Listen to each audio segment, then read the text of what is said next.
জানিয়ে দিব এই মুহূর্তে আমাদের হাতে থাকা গুরুত্বপূর্ণ আপডেট সংবাদের শিরোনাম। শুরুতেই থাকছে চলছে জরিপ, মনোনয়ন পেতে বিএনপির দৌড়ঝাঁপ শুরু। এবারে থাকছে অপরাধের জন্য ন্যূনতম অনুশোচনা নেই, ভুল পথেই চলছে আওয়ামী লীগ। আরও থাকছে নির্বাচনী ট্রেন চলতে শুরু করছে বলছে বিএনপি নেতা প্রিন্স। এবারে থাকছে বিএনপি নেতা সালামের মন্তব্য, নির্বাচন নিয়ে অনেক ষড়যন্ত্র হচ্ছে। সব শেষে জানিয়ে দিব ভারতের বিরুদ্ধে গভীর হামলার হুঁশিয়ারি দিল পাকিস্তান সেনাবাহিনী। এতক্ষণ শুনছিলেন হাতে থাকা গুরুত্বপূর্ণ আপডেট সংবাদের শিরোনাম, এবারে বিস্তারিত। তবে তার আগে অনুরোধ রইল ভিডিওটিতে একটি লাইক এবং কমেন্ট করে জানিয়ে দিন ভিডিও সম্পর্কে আপনার মূল্যবান মতামত। আরও জানিয়ে দিন ভিডিওটি কোথা থেকে দেখছেন বা কোন জেলা থেকে দেখছেন। চলছে জরিপ, মনোনয়ন পেতে বিএনপিতে দৌড়ঝাঁপ। প্রধান উপদেষ্টার নির্দেশনা অনুযায়ী নির্বাচনের তফসিল ডিসেম্বরের প্রথম দিকে ঘোষণা করার কথা জানিয়েছে, আর এর মধ্য দিয়ে কার্যত নির্বাচনী ট্রেনের যাত্রা শুরু হয়ে গিয়েছে। ইতোমধ্যে দলের মনোনয়ন পেতে দৌড়ঝাঁপ শুরু হয়ে গেছে। যারা নিজেদের প্রার্থিতা নিশ্চিত করে ফেলেছেন তারা কালক্ষেপণ না করে ভোটের মাঠে নেমে পড়েছেন। বাকিরা প্রার্থিতা নিশ্চিতের গ্রিন সিগন্যাল পেতে ব্যস্ত সময় পার করছেন। বিশ্লেষকেরা মনে করেন, এবার যেহেতু স্মরণকালের অবাধ, সুষ্ঠু ও নিরপেক্ষ নির্বাচন হওয়ার বিষয়ে সব পক্ষ আশাবাদী, যার ফলে স্বাধীনতার পর এই প্রথম ভোটারদের কদর হবে সবচেয়ে বেশি। প্রার্থীদেরও জনগণের কাছে কঠিন পরীক্ষায় অবতীর্ণ হতে হবে। উপরস্থ তরুণ ভোটারদের অনেকে এই প্রথমবার ভোট দিতে যাচ্ছেন। সব কিছু মিলিয়ে আগামী জাতীয় সংসদ নির্বাচন প্রার্থীদের জন্য নানামুখী চ্যালেঞ্জ তৈরি করবে। বিশেষ করে রাজনৈতিক দলের সঠিক প্রার্থী বাছাই ভোটের মাঠে বড় ফ্যাক্টর হয়ে দেখা দিতে পারে। এছাড়া ফ্যাসিবাদ বিরোধী শক্তির সামনের সারিতে থাকা বিএনপির মতো বড় দলের দায় দায়িত্ব অনেক বেশি বলে বিবেচিত হচ্ছে। গণ অভ্যুত্থানের পক্ষে ঐক্য ধরে রেখে রাজপথে দীর্ঘদিনের আন্দোলনের সহযোদ্ধাদের নিয়ে কিভাবে নির্বাচনী বৈতরণী পার হবে এবং নির্বাচন পরবর্তী সময়ে জাতীয় সরকার গঠন করার নানা চ্যালেঞ্জ দলটিকে রাজনীতির অভিভাবকের ভূমিকায় দাঁড় করিয়েছে। খোঁজ নিয়ে জানা গেছে, নির্বাচনের মাঠে বিএনপি অনেক এগিয়ে রয়েছে। রাজনীতি ও ভোটের মাঠে মুহূর্তের সবচেয়ে বৃহৎ দল হওয়ার কারণে দলটির সম্ভাব্য প্রার্থীর সংখ্যাও অনেক বেশি। এজন্য ভোটারদের কাছে বিএনপির সম্ভাব্য প্রার্থীর বেশ আগে ভাগেই নির্বাচনী আসনের সঙ্গে যোগাযোগ বাড়িয়েছেন। ভুল পথেই চলছে আওয়ামী লীগ। ক্ষমতার মসনদ হারানোর এক বছর পরও ন্যূনতম অনুশোচনা কিংবা অনুতাপ নেই কার্যত নিষিদ্ধ আওয়ামী লীগের, বরং সেই পুরনো ভুল পথেই এখনও চলছে ক্ষমতাচ্যুত এই দলটি। বিশেষ করে ভারতসহ বিভিন্ন দেশে বসে আওয়ামী লীগের পলাতক নেতারা প্রতিনিয়ত নানা ষড়যন্ত্রের জাল বুনছেন।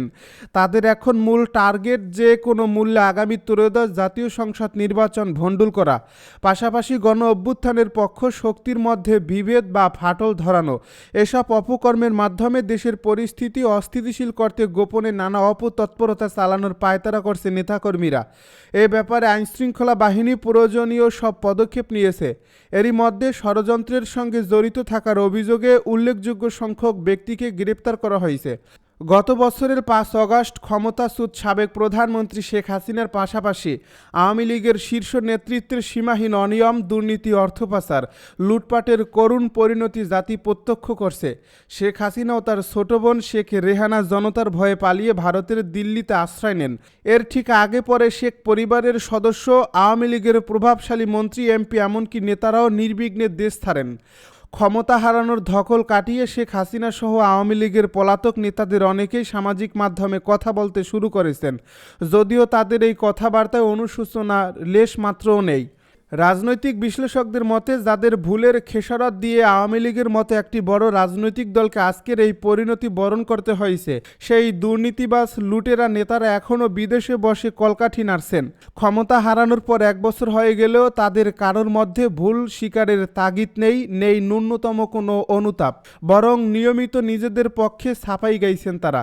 দেশের সাধারণ মানুষ, এমনকি দলের মাঠ পর্যায়ের ত্যাগী নেতাকর্মীদের মনের ভাবটাও বোঝার চেষ্টা করছেন না পলাতক এই নেতারা। উল্টো আরও বিদেশ ভুঁয়ে পরিবার পরিজন নিয়ে নিরাপদ এবং সুখের জীবন কাটাচ্ছেন তারা। আর দেশের ভেতরে থাকা সাধারণ কর্মীদের মাঠে নামার উস্কে দিয়ে তাদেরকে বিপদে ঠেলে দিচ্ছে এরা। এ প্রসঙ্গে প্রবীণ রাজনীতিবিদ ও বাংলাদেশের কমিউনিস্ট পার্টির সাবেক সভাপতি মুজাহিদুল ইসলাম সেলিম যুগান্তরকে বলেন, এত বড় একটা আন্দোলনের মধ্য দিয়ে আওয়ামী লীগের পতন হলো, তারপরেও দলটির কোনো নেতাকর্মী আত্ম উপলব্ধি নেই, বোধ হয় নেই, বরং নিজেদের ভুলগুলোর পক্ষেই ছাপাই গিয়ে যাচ্ছে তারা। গণতন্ত্র মঞ্চের অন্যতম শীর্ষ নেতা ও বিপ্লবী ওয়ার্কার্স পার্টির সাধারণ সম্পাদক সাইফুল হক যুগান্তরকে বলেন, গণতান্ত্রিক শাসন ব্যবস্থার বিপরীতে শেখ হাসিনার নেতৃত্বে আওয়ামী লীগ দেশটাকে সম্পূর্ণভাবে স্বৈরতান্ত্রিক কাঠামোর ভেতরে নিয়ে গিয়েছিল। নির্বাচনী ট্রেন চলতে শুরু করছে বলছে বিএনপি নেতা প্রিন্স। বিএনপির যুগ্ম মহাসচিব সৈয়দ ইমরান ছালেহ প্রিন্স বলেছেন, জনগণের দীর্ঘ প্রতিরক্ষার অবসান ঘটছে, নির্বাচনের দামামা বাজতে শুরু করেছে, নির্বাচনী ট্রেন চলতে শুরু করেছে। আগামী রোজার আগেই নির্ধারিত স্টেশন এই ট্রেন পৌঁছাবে। ইনশাল্লাহ এবার ধানের বাম্পার ফলন হবে। বৃহস্পতিবার বিকেলে ময়মনসিংহের ধোবাউড়া উপজেলার দক্ষিণ মাজাইরা ইউনিয়নের বাঁকাপাড়া বাজারে গণ অভ্যুত্থানে শহীদ সাদেকুরের স্মরণ সভা ও দোয়া মাহফিলে তিনি এসব কথা বলেন। ২৪-এর গণ অভ্যুত্থানে সাভারে পুলিশের গুলিতে আহত হয়ে সাভার এনাম মেডিকেল কলেজ হাসপাতালে চিকিৎসাধীন অবস্থায় ৭ আগস্ট মৃত্যুবরণ করেন শহীদ সাদেকুর রহমান। প্রথম শাহাদাত বার্ষিকী উপলক্ষে ইউনিয়ন বিএনপির উদ্যোগে এই স্মরণ সভা ও দোয়া মাহফিলের আয়োজন করা হয়। এর আগে ইমরান ছালেহ প্রিন্স কলিকাবাড়ি গ্রামের শহীদ সাদিকুর রহমানের কবর জিয়ারত ও পুষ্পমাল্য অর্পণ করেন। তিনি শহীদ সাদিকুর রহমান পরিবারের সঙ্গে সাক্ষাৎ করে তাদের সমবেদনা জানান। স্মরণ সভায় সাদেকুরের বাবার হাতে শহীদ স্মারক তুলে দেন বিএনপির এই যুগ্ম মহাসচিব। নির্বাচন নিয়ে অনেক ষড়যন্ত্র হচ্ছে বলছে সালাম। বিএনপির কেন্দ্রীয় যুগ্ম মহাসচিব অ্যাডভোকেট আব্দুস সালাম আজাদ বলেছেন, আগামী জাতীয় সংসদ নির্বাচন নিয়ে নানামুখী ষড়যন্ত্র হচ্ছে, নির্বাচন নিয়ে অনেক পরিকল্পনা হচ্ছে। তিনি আরও বলেন, আসুন আমরা ঐক্যবদ্ধ হই। বিগত জুলাই অগাস্ট আন্দোলনের নেতৃত্ব দানকারী বিএনপির ভাইস চেয়ারম্যান তারেক রহমান। তিনি আরও বলেন, আসুন আমরা ঐক্যবদ্ধ হই। বিগত জুলাই আগস্ট আন্দোলনের নেতৃত্ব দানকারী বিএনপির ভাইস চেয়ারম্যান তারেক রহমান। তার নেতৃত্বে আগামী নির্বাচনেও বিএনপি অংশগ্রহণ করে সরকার গঠন করবে ইনশাল্লাহ। বৃহস্পতিবার বিকালে জুলাই আগস্ট গণ অভ্যুত্থানের বর্ষপূর্তি উপলক্ষে বেলকুচি উপজেলা বিএনপির আয়োজনে আলহাজ সিদ্দিকী উচ্চ বিদ্যালয় মাঠ চত্বর থেকে বিজয় র্যালি ও গণমিছিল পূর্ব সমাবেশে প্রধান অতিথির বক্তব্যে এসব কথা বলেন তিনি। আব্দুস সালাম আরও বলেন, বিগত ফ্যাসিস্ট হাসিনা সরকার জুলাই আগস্টের আন্দোলনের সময় বিএনপি সহ দলীয় বহু নেতাকর্মীকে ও আন্দোলনকারীদের হত্যা করেছে, গুম করছে। তারেক রহমানের নেতৃত্বেই ফ্যাসিস্ট হাসিনার কারফিউ ভঙ্গ করে এক দফা দাবি আদায়ের আন্দোলনের মাঠে নেমে বিতাড়িত করা হয়েছে। সমাবেশে সভাপতিত্ব করেন বিএনপির রাজশাহী বিভাগীয় সহ সাংগঠনিক সম্পাদক ও সিরাজগঞ্জ জেলা বিএনপির সম্মেলন প্রস্তুত কমিটির আহ্বায়ক আমিরুল ইসলাম খান আলিম।